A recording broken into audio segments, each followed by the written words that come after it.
Assalamualaikum warahmatullahi wabarakatuh. Salam sejahtera bagi kita semua.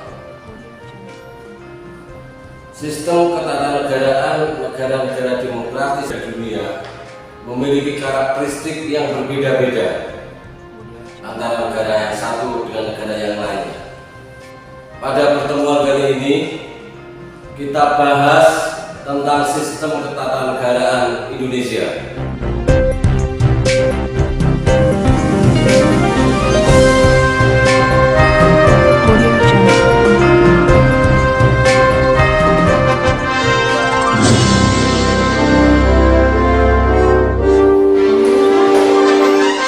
Ketatanegaraan Indonesia.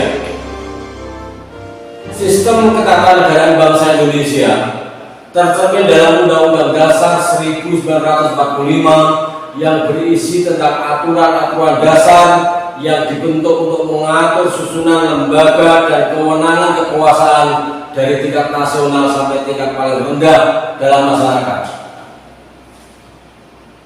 Sistem ketatanegaraan Republik Indonesia selain tersusun dalam hukum dasar yang tertulis, yaitu Undang-Undang Dasar 1945, juga mengakui hukum dasar yang tidak tertulis.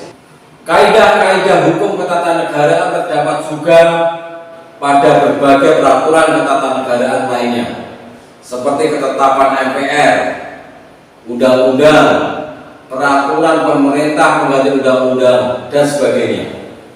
Hukum dasar tidak tertulis yang dimaksud dalam Undang-Undang Dasar 45 adalah konvensi atau kebiasaan ketatanegaraan yang telah terpelihara dalam praktek penyelenggaraan negara. Bukan hukum adat yang juga tidak tertulis. Secara umum, sistem ketatanegaraan Indonesia yang berkaitan dengan kewenangan lembaga-lembaga negara mengikuti pola pembagian kekuasaan dalam pemerintahan yang dikenal dengan teori trias politika, yaitu pemisahan kekuasaan atas 3 lembaga. Menurut teori ini, tidak dibenarkan adanya campur tangan antara satu kekuasaan dalam lembaga kenegaraan dengan yang lainnya.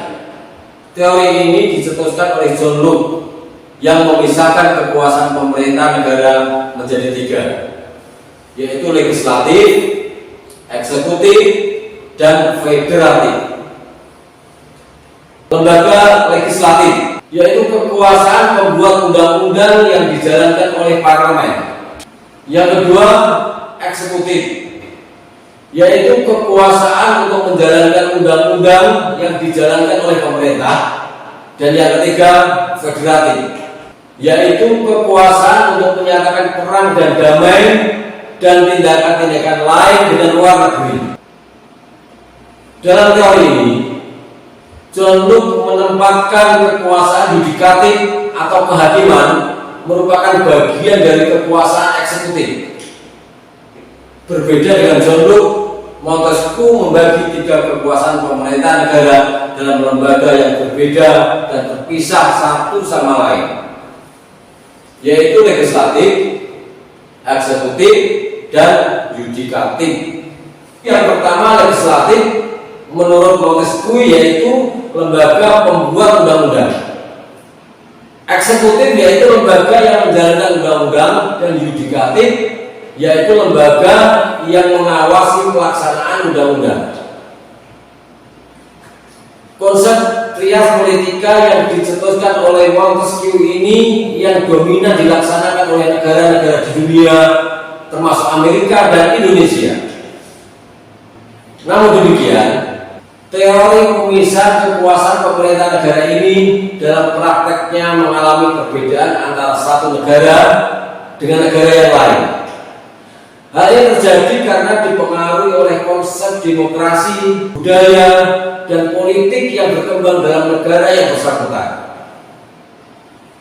Dalam menjalankan sejarah sistem ketatanegaraan Indonesia sejak proklamasi kemerdekaan 1945 sampai sekarang, telah mengalami beberapa kali perubahan Perubahan yang sangat mendasar terjadi sejak adanya amandemen Undang-Undang Dasar 1945 yang dilakukan oleh Majelis Perwakilan Rakyat hingga 4 kali. Dalam kelembagaan negara, salah satu tujuan utama amandemen Undang-Undang Dasar 1945 adalah untuk menata keseimbangan dan hubungan kerjasama antar lembaga negara agar tidak terjadi tumpang tindih dan pemusatan kekuasaan dan kewenangan pada salah satu institusi negara saja. Dalam konteks perubahan Undang-Undang Dasar 45, terdapat 5 unsur penting yang disepakati oleh panitia ad hoc perubahan Undang-Undang Dasar 1945, yaitu yang pertama, tidak melakukan perubahan atas pembukaan Undang-Undang Dasar 1945 yang meliputi sistematika, aspek kesejahteraan, dan keasliannya. Yang kedua, tetap mempertahankan eksistensi Negara Kesatuan Republik Indonesia. Yang ketiga, mempertegas sistem pemerintahan presidensial. Yang keempat, meniadakan penjelasan Undang-Undang Dasar 1945 dan hal-hal yang normatif dalam penjelasan dimasukkan dalam pasal-pasal Undang-Undang Dasar 1945. Yang kelima, perubahan dilakukan dengan cara penambahan atau adendum.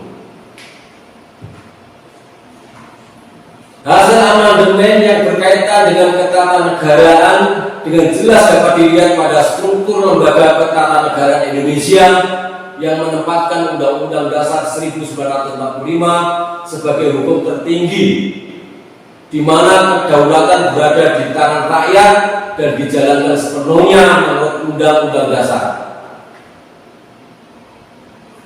Undang-Undang Dasar 1945 memberikan pembagian kekuasaan atau division of power kepada lembaga-lembaga negara dengan kedudukan yang sama dan sejajar, yaitu lembaga legislatif yang terdiri atas Majelis Permusyawaratan Rakyat, Dewan Perwakilan Rakyat, dan Dewan Perwakilan Daerah.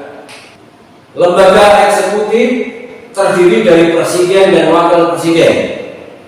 Kemudian lembaga yudikatif terdiri dari Mahkamah Agung, Mahkamah Konstitusi, dan Komisi Yudisial. Dalam ketatanegaraan Indonesia juga membentuk lembaga yang diberi nama dengan Badan Pemeriksa Keuangan.